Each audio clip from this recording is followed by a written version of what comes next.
and welcome to Money, Money, Money. I'm Sumaira Abadi. The end of the year typically is when we see a whole host of students heading abroad for higher education. And if you're looking to study within India, then, just add a few more months to this. But irrespective of where a student is headed, higher education is becoming expensive. And therefore, you need to plan well in advance about how you're going to fund it. In fact, this is an exercise that parents need to start years in advance. If not, there are education loans which are available as well. So we'll discuss both the aspects, how to be financially prepared if your kids are still young, and you can invest to create that corpus, or if kids are already old enough, how to opt for a loan. Vishal Dhawan, founder and CEO of Plan Ahead Advisors, now joins in. Hi Vishal, thanks very much for joining in. So when we talk about education, the one thing that we want to talk about first is education inflation. What is it? How much has it been in the past? And what is the rate at which it's likely to trend going forward? Thanks, Sumaira, for having me over. I think this is an extremely important topic, and I think it requires a lot of attention from parents. So typically the way we look at education is that most people tend to think about education as the tuition cost, which comes with education. But actually you have a whole lot of other costs which come along with that as well. So for example, there is a cost of living. Most or very often children live away from home when they're doing higher education. So there is a cost of hostel, or maybe they have an apartment which they're sharing with someone. All of those costs go into cost of living. There's food there, textbooks. Now there's technology. So, there's laptop upgrades, other software that might be required, etc. And then, of course, there is the travel costs. So if you're, sending your child to live in a city outside, then you may be visiting the child, often, or the child might be coming back to India if he's overseas. So all of these are effectively costs that come together when you think about education inflation. Over the last 10 years or so, education inflation has roughly been between 10 and 12% per year. So very clearly, it's much higher than what happens for other items, which are more like 6 to 8% per annum. And there doesn't seem to be any evidence yet that this rate of inflation is going to slow down in the future. So I think when you're planning for it, you'd once again at least want to plan for a 10% per annum sort of inflation as far as education is concerned. Okay. Should education inflation only be considered if kids are looking to go abroad, or does it matter even for, say, premier colleges in India? Well, I think education inflation is there everywhere. I think the triggers for it may be different in different geographies. So, for example, if you're planning to send your children overseas, you could find that there are triggers coming from a combination of just the increase in cost of education plus the currency depreciation. While if you're looking at Indian costs, even at the premier institutions, let's say the most premier institutions in India are the IITs and the IIMs. If you look at those as well, you can see fairly substantial amounts of inflation taking place there. Because one of the common threads that's happening everywhere is an upgradation of infrastructure. And obviously that comes with cost. The second is, academic costs are going up for teachers, etc. And therefore, there are cost increases happening there as well. And thirdly, in most geographies, including India, the private sector is taking over as far as education is concerned as well. And therefore, you end up once again seeing that inflation is something that you need to plan for, irrespective of where your child is going to. And, it's not just the tuition fees itself, right, but the costs associated. If you're looking to live in another city, I mean, forget another country, but, you have to pay rent. Rents are through the roofs in some of these big cities. So it's not just tuition, right? Vishal, you recommend that the funding for this education should include everything, the entire ecosystem. Absolutely. I think one of the great ways for people to plan for this is to actually go out and speak to parents whose children are actually, having higher education costs currently happening. And if they look at only tuition, they may be surprised at how small it is in comparison to all the other costs that are associated with it. Yeah, but would you recommend for those who are looking to save, like say somebody has a 10-year plus kind of a time horizon, the child plan that's available through mutual funds or insurance companies, is that recommended, or would you recommend a more diversified portfolio? I think one of the most important things when you're planning for education or any goal which is 10 years plus out is that you need a lot of flexibility, because it's very difficult to know exactly when you require the money, how much money will be required in which year, etc. And therefore, look for solutions that are flexible. I think that's where you'd find that, child insurance plans typically are not very flexible, because they very often, have a template which goes with it, which assumes that you will require the money at a certain phase, etc. Uh, as far as child mutual funds are concerned, they are very much like aggressive hybrid funds, which means that they have roughly between 65 to 80% of the money in equities and the balance in debt. And they do tend to have a minimum 5-year lock-in. Now, what happens is that if you're looking to invest in anything which has equities in it, as you get closer to the requirement of money, you want to be able to get more conservative, because you don't want to get hit by a sudden shock that happens when you require the money and find that equity markets have fallen just when you wanted to draw out of that. And I think that's why diversified strategies are actually very good, because in the initial phase, you can be aggressive, invest in equity because you have time in your hands, and you can therefore get potentially a higher return. As you get closer to the requirement of money, you start to move to debt. And also how much you pull out of those monies can vary depending on finally which course your child goes to and how you ultimately choose to fund it. Okay. Vishal, the other thing is, for somebody, you're investing according to the child's risk profile, I'm assuming. So it would be pretty much similar to everybody who's looking to start creating this corpus, right? So would you recommend this similar kind of asset allocation in their portfolio as well? Not really. I think the decision in terms of how to choose this mix of assets should be driven by how many years you have to get to the point where you starting to draw down. So the longer time frame you have, the more money you could have exposed to equities. The shorter the time frame you have, the lesser amount of money that should go to equities, because you definitely don't want to have a situation where something that happens either globally in India or in India means that your corpus actually becomes much smaller than what it was. So, Vishal, the other thing is, how would somebody manage the currency depreciation on their education goal? So two things very, very importantly there. One is factor that in while you're planning.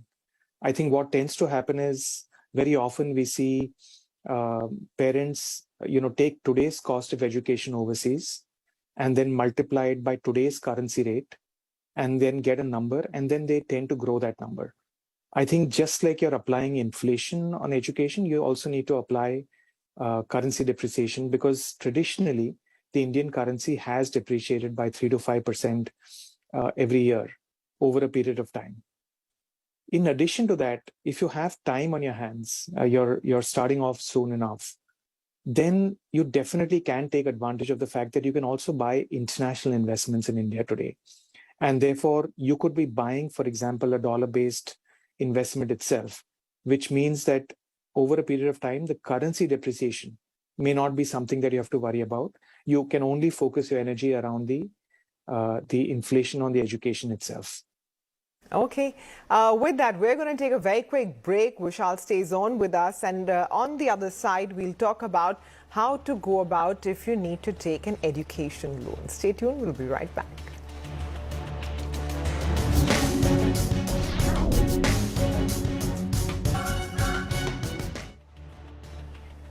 Hi, welcome back to Money, Money, Money. Vishal Dhawan of Plan Ahead Wealth Advisors is still with us, and we're talking about how to fund your child's higher education. So we've discussed how to go about saving if you have enough time on your hands.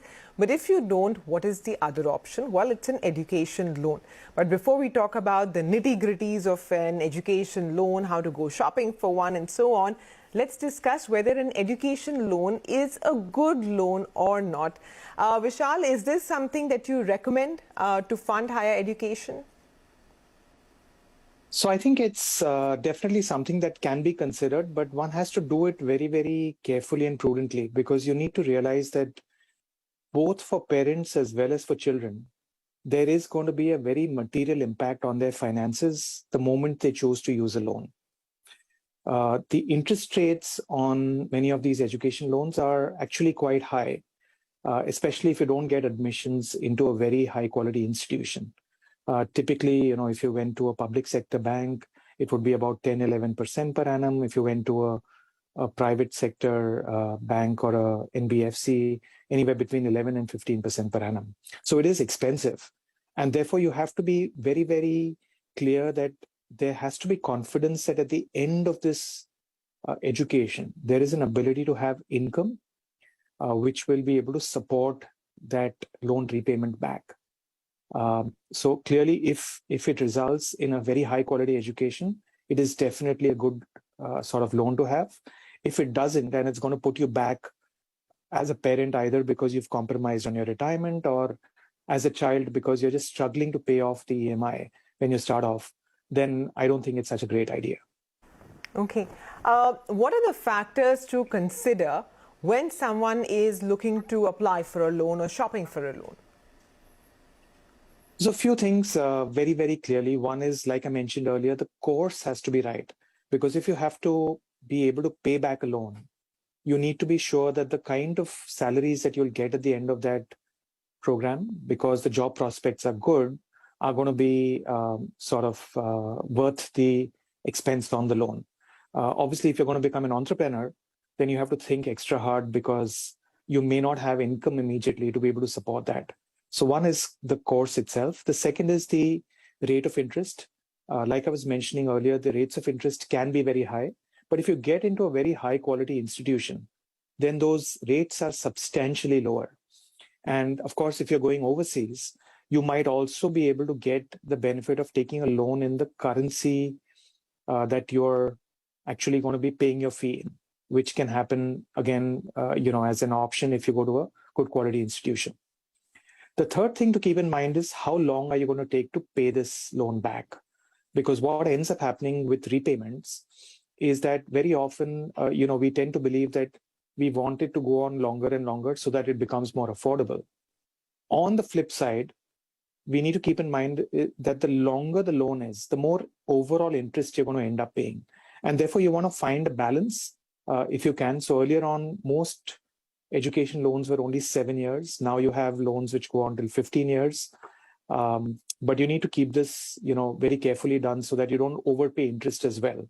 Because if you think about a 15-year loan, after you pass out of an higher education, you'll be probably in your mid-30s by the time you finish paying off your loan itself.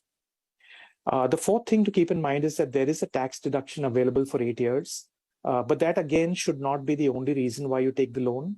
That tax deduction is sort of a good thing to happen, but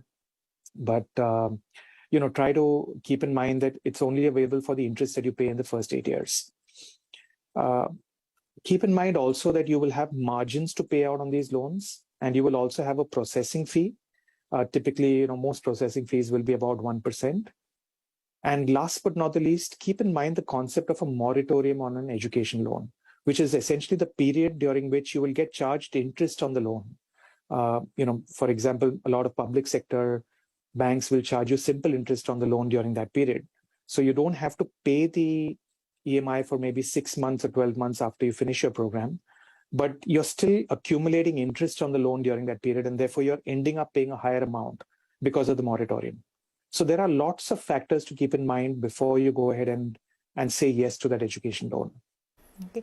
Vishal, how should the repayment of an education loan be handled? Do you recommend prepaying? Because you said there is this fine balance between, finishing it off early enough or having other implications. So to what extent is prepayment recommended?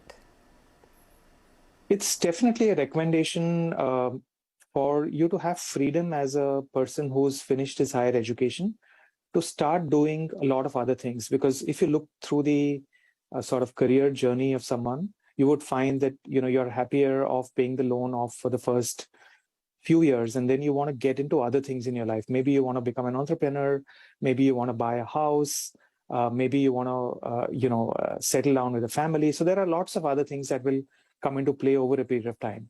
So it's very ideal that as you get bonuses, you use some of those monies to actually pay back money on your loan. If you can save money during your program itself by let's say opting for secondhand books or, technology, which may not have to be the newest technology when you're buying a laptop, looking for cheaper housing. A lot of those things can actually help you keep your loans down, or even if you've taken a higher loan, enable you to prepay faster.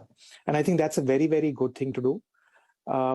Last but not the least, I think I would also very strongly suggest that, you should be setting aside payments for loan repayments in a separate bank account so that you don't end up spending it on something else, because there is so much of temptation all the time to be able to sort of use the money fungibly somewhere else. Okay. Vishal, any practical tips you want to share? Because, for somebody who hasn't yet applied for a loan or, just about started saving, my son is still very young. For people like us, what are the practical tips that you can tell us?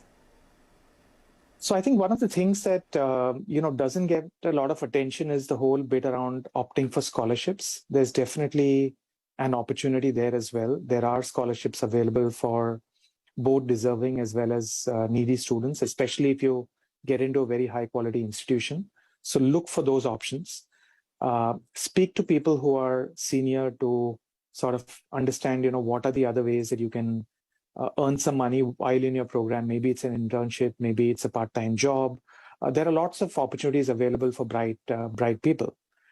Look at your, when you're saving, do think very carefully about, how as a parent, you want to support the education sort of provisioning. Because what tends to happen is very often goals tend to compete against each other. Let's say you want to upgrade your home as a parent, and there's an education on the other side. Sometimes because the house upgrade is more here and now, and the education is out there in the future, there might be a tendency to prioritize the house today and say that, I can always take care of the education later on. And then you might find that you run short. Look at bonuses both for yourself as well as, when a student starts off, to basically, increase these provisions for education. And like always, use all your increments very prudently. I think there is a tendency for expenses to go up with increments. I think it's great if your provisioning towards education can actually go up every time, there is an increment that comes either for you as a parent or for the student himself or herself. Okay. Vishal, just one final question before we wrap up. Just as a ballpark figure, I don't know if you have any data on this, but if, say, I want to start saving for my child's education, the only cost that is available to me, the concrete cost, is the tuition fees, right? But as we discussed, that it's a very small portion of what I'm going to have to end up paying. So what is that ballpark figure? Tuition fees plus what X should I look to save? Considering that it is a moving target. Correct. So I wouldn't say it's a very small part, but it's substantial enough. So what tends to happen is that if you're thinking about the overall picture, you would typically find that in a country like India, assuming you're going to a higher education within the country itself, it's likely that your costs for everything else put together are going to be about 20-25%, and 70-75% or so will be, other costs, will be tuition costs. If you're going overseas, this proportion may be slightly different because the cost of living itself is much higher there. And you might therefore find that about 60-70% is your tuition fees, and everything else comes around with that. So I think, you would have to look at what is happening in there. And I think as a parent, the toughest thing to know when you're 10-15 years out is to know actually whether your child is going to study overseas or going to be studying in a high quality institution in India. But, best to save to the extent that's possible today so that you can look to make that decision later on. Because, this is one of those goals which can neither be delayed nor dropped, right? So best to save for it much in advance. Vishal, thank you very much for joining in and for giving us a lot of these practical solutions as well. With that, we're going to wind up on Money, Money, Money. Thank you very much for watching. Do stay tuned to CNBC TV 18.